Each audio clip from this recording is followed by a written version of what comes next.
আরে পায়েল, পায়েল তুই এখানে? তোকে তো চেনাই যাচ্ছে না। এই মেয়ে, তুই জানিস উনি কে? হ্যাঁ, ওকে তো আমি চিনি। ও আমার ছোটবেলার বান্ধবী পায়েল। চুপ কর, বান্ধবী? তুই জানতিস উনি কে তাহলে? আকাশ, চুপ করো, আমি তো কথা বলছি। কিন্তু ম্যাম।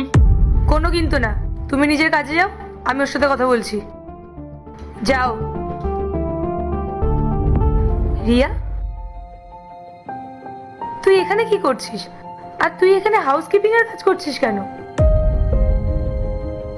তুই তো পড়াশোনার কথা ভালো ছিলিস, আমি তো ভেবেছিলাম তুই কোনো বড় কোম্পানিতে বড় পোস্টে চাকরি করছিস। তাহলে তুই এখানে এই কাজ করছিস কেন? আর আর তোর বিয়ে হয়ে গেছে? হ্যাঁ পায়েল, সবটাই আমার কপাল। আমার স্বামী এই কোম্পানিতেই পিয়নের কাজ করত, কিন্তু 15 দিন ধরে না ও খুব অসুস্থ। ও বিছানা ছেড়ে উঠতেই পারছে না। কিন্তু 2-3 দিনও ছুটি নিয়েছিল, কিন্তু অফিসের একজন স্যার বলেছে বেশি ছুটি নিলে ওর কাজটাই চলে যাবে।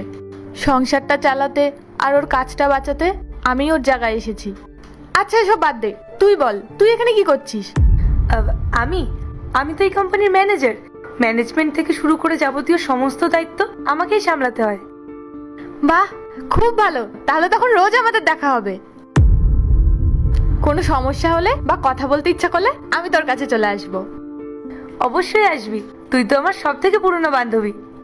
আর আজ এত বছর পর তোর সাথে দেখা হয় না, আমার সত্যিই খুব ভালো লাগছে। আমারও খুব ভালো লাগছে রে পায়েল। আচ্ছা রিয়া, একটা কথা বলতো, তুই পড়াশোনায় এত মেধাবী হওয়া সত্ত্বেও তুই অন্য কোনো ভালো জায়গায় ট্রাই করিসনি? আমার বিশ্বাস তুই যে কোনো কোম্পানিতে ভালো পোস্টে চাকরি পেয়ে যাবি। আর তাতে তোর হাজবেন্ডের চিকিৎসাতে অনেক সাহায্য হতো। আমি খুব ভালো একটা কোম্পানিতে কাজ করতাম জানিস, স্যালারিও খুব ভালো ছিল। ওখানকার বস, অন্যান্য স্টাফেরাও আমার খুব প্রশংসা করতো। কিন্তু আমার এই উন্নতি কিছু মানুষের সহ্য হলো না।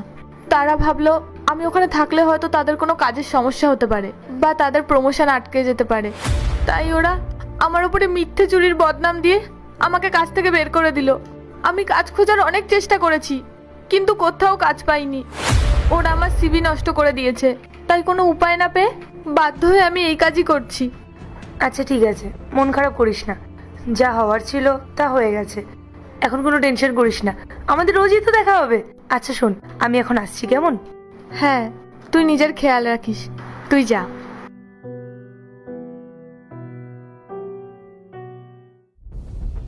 এই যে শোন,